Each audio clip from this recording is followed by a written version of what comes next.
The whispering pines, nestled deep within the misty mountains of Himachal Pradesh, a quiet village thrived on simple traditions and hard work. Karan, a resilient farmer and woodcutter, lived alone in his small hut on the forest's edge. He had spent his life tending to fields, gathering wood, and braving the harsh winters. Though loneliness crept into his heart at times, he had long accepted his fate. One evening, as he ventured into the dense jungle to collect firewood, a peculiar silence hung in the air. The wind whispered through the towering deodar trees, carrying a strange scent, earthy yet unfamiliar. He pushed through the thick undergrowth when he suddenly stopped. There, lying on the damp forest floor, was a woman. Her long dark hair was tangled with leaves, her skin pale against the earthy tones of the forest. Her clothes were torn, and bruises marked her arms and legs. Karan hesitated, feeling an eerie sense of unease. A lone woman, unconscious in the jungle at dusk. What was she doing here? A faint groan escaped her lips. Instinct took over, and Karan knelt beside her. "Are you hurt?" he asked, his voice barely above a whisper. Her eyelids fluttered open, revealing striking brown eyes that held an unsettling depth. She tried to sit up, but winced in pain. Without thinking further, Karan lifted her into his arms and carried her back to his hut.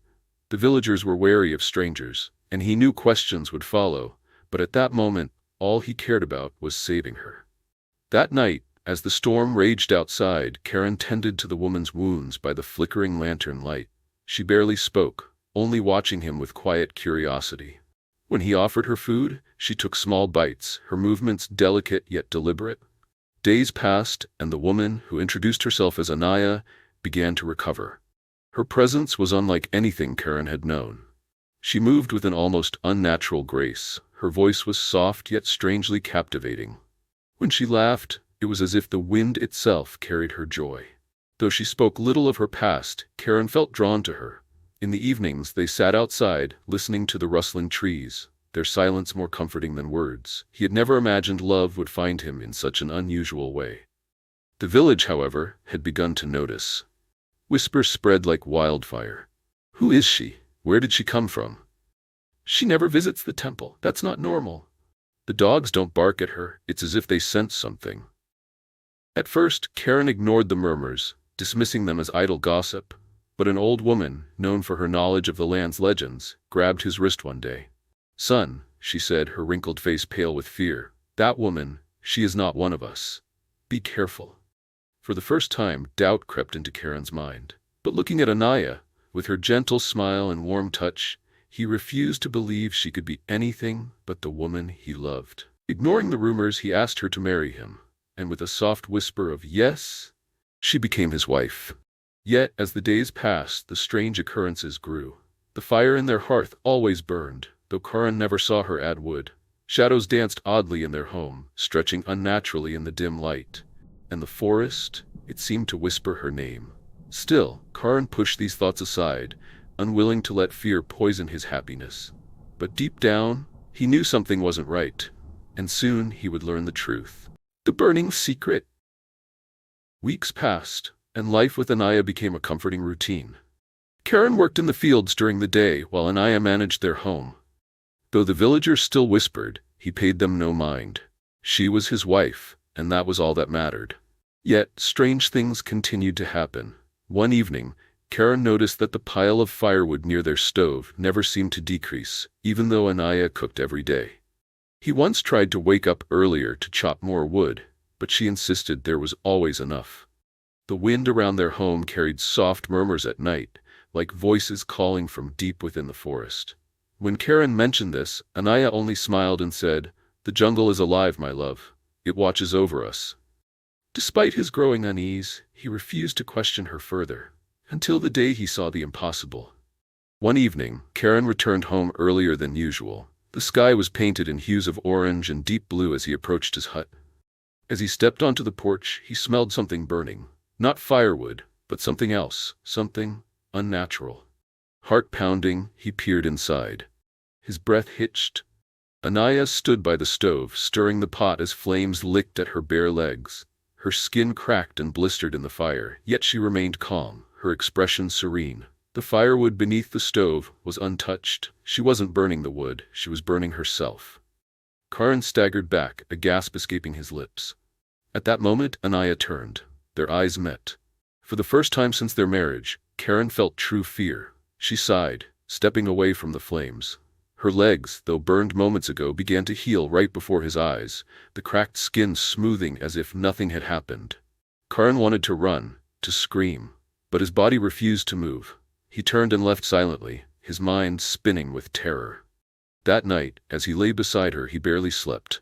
His heart pounded against his ribs as his mind replayed what he had witnessed. Who, or what, was his wife? The next morning, he could take it no longer. "Anaya," he said, voice trembling, "I saw you last night. I saw what you did." She did not react. Instead, she quietly set down the clay pot she was holding and turned to him with sorrow in her eyes. "I was hoping you would never find out," she whispered. "Tell me the truth," Karen demanded. "What are you?" A long silence stretched between them before she finally spoke. "I am not a ghost, Karen. I am not a demon, nor a witch." Her voice was steady, but heavy with something unspoken. "I am something beyond your understanding, something that belongs to the old world, a world before humans walked this land." Karen's throat went dry. "The firewood was never enough," she continued, "so I burned myself instead. My body can withstand it, but I did it for you, because I love you." Tears burned in Karen's eyes, but fear still clung to his chest. "And what else are you hiding from me?" His voice wavered. Anaya hesitated before placing his hand on her stomach. Her skin was warm, but beneath it, something felt different. A heartbeat, but not just one. Something else pulsed within her, something ancient and powerful. "I am carrying our child." The air seemed to thicken around them. "What? What will our child be?" Karen whispered. Anaya's lips trembled. "I do not know." Silence stretched between them, filled only by the wind howling through the trees. That night, as Karen lay awake, he realized one terrible truth. He was in love with something not of this world, and soon their child would be born into it. And he had no idea what that meant. The eternal farewell. The night after Anaya's revelation, Karen barely slept. His mind raced with questions, fears, and a terrible sense of uncertainty. His wife, his love was something beyond human, and now she carried their child. What would the child be? Would it belong to this world, or to the place Anaya came from? Dawn broke with an eerie silence. The usual sounds of birds and rustling leaves felt distant. A strange stillness settled over the village, as if nature itself was holding its breath. And then, Anaya was gone. Karen woke to find her side of the bed cold, her clothes untouched, no trace of her anywhere. He searched frantically, calling her name through the forest, but there was nothing. No footprints, no broken twigs, no signs of struggle. It was as if she had never existed. The villagers watched from a distance, whispering among themselves, "She's gone. She wasn't meant to stay. It was never natural." Karen ignored them, refusing to believe she had simply vanished. Days turned into weeks, and yet Anaya did not return. Then one evening, while chopping wood deep in the jungle, he heard it, soft footsteps behind him. He turned, heart hammering. Anaya stood before him, but she was different now. Her skin was paler, almost translucent in the fading sunlight. Her once deep brown eyes shimmered with an unnatural glow. She cradled a bundle in her arms, a small child, wrapped in a dark cloth. For a moment neither of them spoke. Then in a voice that was barely above a whisper, she said, "This is our son." Karen's breath caught. The baby was small, delicate, but something about him felt otherworldly. His tiny fingers clutched at the fabric. His eyes, though closed, twitched as if sensing something beyond sight. Tears welled in Karen's eyes. "Anaya, where did you go?" She smiled, but it was a sorrowful smile. "I had to leave." "Why?" His voice broke. "Because I do not belong here, and neither does our child." She looked down at the infant. "But he has a choice. He can live as a human, with you." Karen's hands trembled as he reached for the baby. Anaya gently placed him in his arms, her fingers lingering for a moment before she pulled away. Tears streamed down Karen's face. "Stay, please." Anaya shook her head. "I wish I could, but my time here is over." He saw it then. Her body was fading, the edges of her form dissolving into the mist. Karen clutched the child tightly. "Will I ever see you again?" She smiled, stepping back into the shadows. The wind howled through the trees, whispering her name. And then, she was gone.